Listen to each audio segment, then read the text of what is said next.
it's encouraging other people to step into their leadership. So it's about, everybody has contributions to make, and recognizing that we are all part of a bigger whole, that you lead from your perspectives. And if we have more people leading and feeling empowered to show up with their ideas and their best self, then we're going to have so much more lift and impact, rather than waiting for one person to have all the answers. Mm-hmm. All right, thank you. And that notion about leadership is still pretty countercultural. I've been teaching leadership now for 30-some years, and really started to focus on the inner work of leaders about 25 years ago with intention. And it's gaining more traction, but it's still kind of a novel way to think about leadership. And you said that at the center you almost didn't use that language or go into that arena. Can you talk to us about why? Sure, and I think it's because in trying to define the people that we've worked with over all these years and expand the number of people who need more courage in the world, we started with a program called The Courage to Teach, and it was for teachers and administrators who are just trying to stay connected to their passion for teaching, but also how can they bring themselves to renew education as a whole, or physicians and nurses. Not everybody recognizes themselves as a leader, so the courage to lead may sound like something, oh, that's for someone else, that's not for me. So it's a fine line between, are we serving people? We see leadership more as a verb, an action that you take rather than a position that you hold.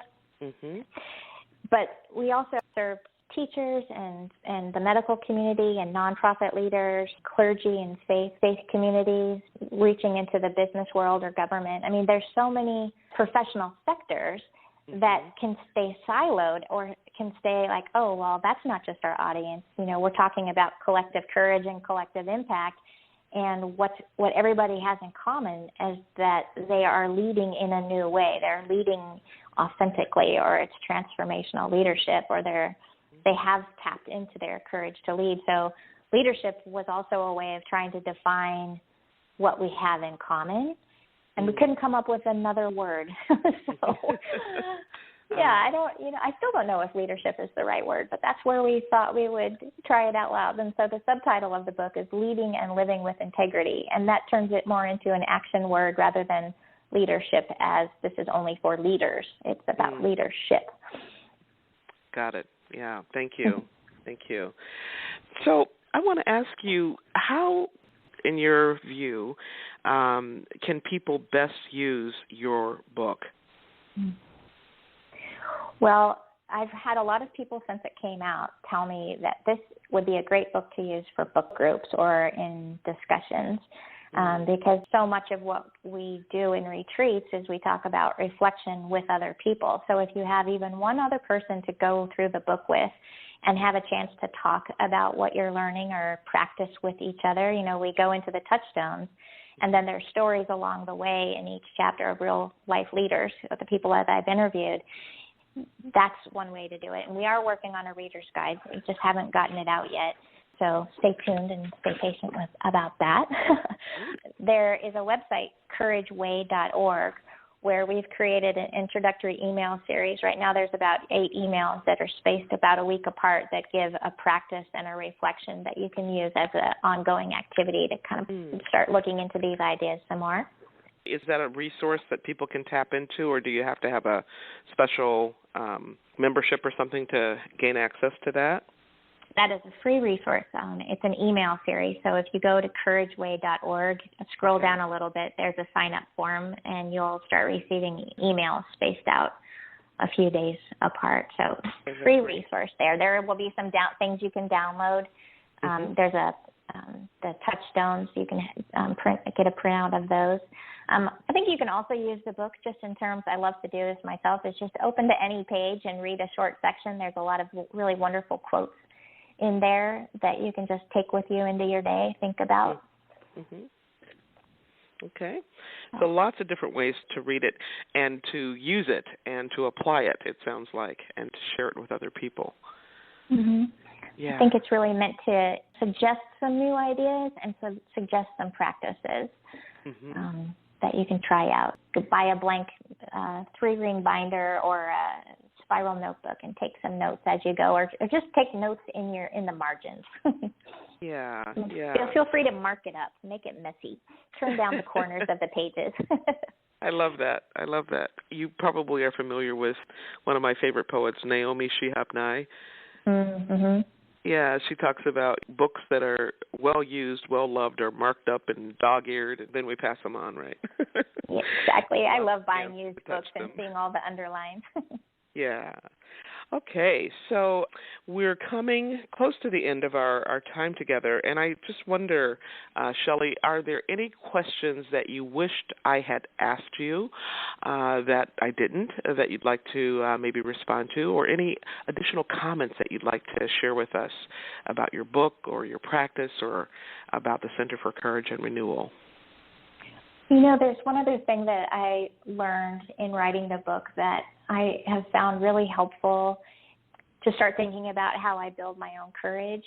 And it comes from the idea that as I was interviewing people for the book, I started noticing, that we're so much in fight or flight mode as a society right now, that those are our go-tos. Those are our stress responses of fight or flight. And then I started digging into that more, and fight, flight, freeze. I was in New Zealand, and they said, well, we talk a lot about freeze as a stress response, like that deer caught in headlights. Mm-hmm. And then another leader that I interviewed, I was telling her this idea, and she's like, well, flock is another thing that researchers are starting to point out and notice as a stress response. And flock is that sense of us versus them, or the herd mentality, or even peer pressure. And so there's these 4, I think of them as the 4 corners that we go to when we're so stressed out. For me, I probably go to freeze or flee. My tendency isn't to fight, but for each of these stress responses, there's a positive aspect of it. So the importance of fighting for what you believe in, or fighting for what's right, speaking up, standing up for what you believe in, is a really positive version of the fight response. The flee response might be taking a time out, or knowing when it's important to just walk away from a conflict and give yourself some space to breathe and take time out, or flee a country. We see that with the refugee situation. That's a big one, but it's an important, taking charge of your life, or maybe in some cases it's because you have no other choice. Mm-hmm. Freeze might be taking a moment to pause, or take a retreat, or just stop for a minute rather than run away, or rather than fight. And then flock goes back to the idea of community. How do you find your people who can be supportive of you? But what was so amazing is it's not just that there's these 4 options. There's always another option, and that's the word fortify. So how do you fortify yourself so that you can choose another response rather than just react out of stress? So, and fortify comes from the same word as fortitude, which is another word for courage. I'm like, oh, that's what we're doing here. These practices, these touchstones fortify us, and the community we build fortify us so that we can lead from the heart and not lead from our gut responses, or only lead from our intellect and our head. Like fortifying ourselves lets us lead from the heart. And I think that's probably been one of my favorite things to just keep paying attention to and ask myself on a hard day is, how could I fortify myself right now? And sometimes it's just, well, then go to sleep or call somebody, or go have fun. But I think that's one of my best takeaways, is asking each other how we can find our fortitude and fortify each other and fortify ourselves. Mm-hmm. I love that, and thank you for talking about those 4 zones that we typically go to, and also looking at the other side, the positives, and that we can choose. If we just stop long enough, and that's like a nanosecond usually, we can also choose fortitude. So, I was just looking at my notes. There's one question I didn't ask that I actually asked it, but I coupled it with another question, so I want to just make sure that if you want to say more about it, that you have time to do that. And that's the question about practices. I mean, you've touched on a lot of them. You talked about the 3 touchstones out of the many that are part of the Courage and Renewal work. and I've heard you name practices throughout the conversation, but for our listeners, are there some that you'd like to maybe really surface and underscore and amplify so that they can know what we're talking about when we say the word practice, because not everybody really understands that? Sure. I think just the concept of practice at all is probably countercultural, or something that we don't always think about in terms of what's the thing that you do every day that connects you to your heart or connects you to what's important in your life. It doesn't matter what you do. I mean, for some people, practice might be that you go running every day, or some people might meditate and that's their practice. And so the touchstones is this collection of practices that you can do one at a time or all together. They are ways of being. I think of them as tools, or, if you think about a hammer, it can become an extension of yourself if you're a carpenter. It just becomes that thing you need to have to do your job. Mm-hmm. And for some people, it's their iPhone. It becomes, or their phones become an extension of themselves. You can almost hardly get through your day without it. But what if you had practices like turning to wonder that became an extension of yourself, that you could access, or that were at your fingertips, that you could use as a tool to get you past a rough moment, or that could help you interact with somebody more authentically? I think these practices take practice, because you can't just read them and say, oh, now I know what to do. I mean, leadership is this daily practice, becoming a human. It takes practice to keep growing as a human. So it's really just the idea that it's not about practice makes perfect. It's just about recognizing that you can't just do this instantly. There's no quick fix. It's something that you can just build into how you want to, a way of life and a way in life, or a way of being. I think that's how I would describe practices. Okay, thank you. Thank you. I have many practices, but probably the one that's forefront in my life is a practice of gratitude. And I think about practice, in a fairly spiritual way, but also, just an everyday practical way.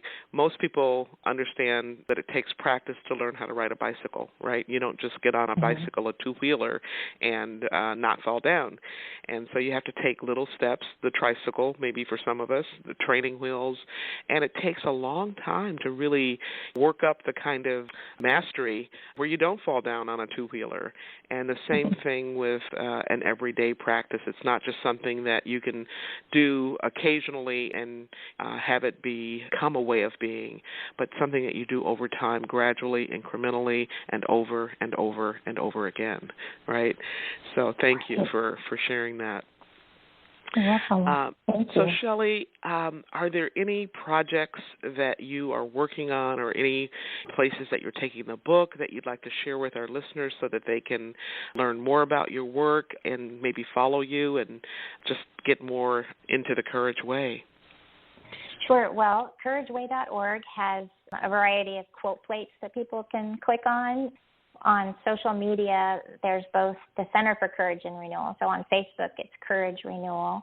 On Twitter, it's Courage Renewal, as well as my tweet handle is Shelly L. Francis. We have facilitators all over the world, U.S., Canada, United Kingdom, Australasia. So there's people all over to connect with as well. So it's not just me as the author. I'm representing all of the facilitators in this movement. So check out the website, couragerenewal.org, if you want to look into finding a facilitator or retreats that you'd like to go get an in-person experience of this with. Okay. Great, thank you. And are you doing any book events around the country or internationally that you'd like to share with our listeners as well? No, I don't have any specifically on the schedule. I've done a few of those already. And so we're probably moving online until things sort of start lining up again. We're a nonprofit, so our budget is, my next work is to continue raising money so that we can keep spreading the word. Next year, I hope to go to Australia. Yeah, good for you. And you've had an opportunity to talk about the book with Parker as well, right? Parker Palmer? I have, and we actually have 2 webinars that we did when the book first launched that were a lot of fun to have those conversations, and those are accessible from the courageway.org website.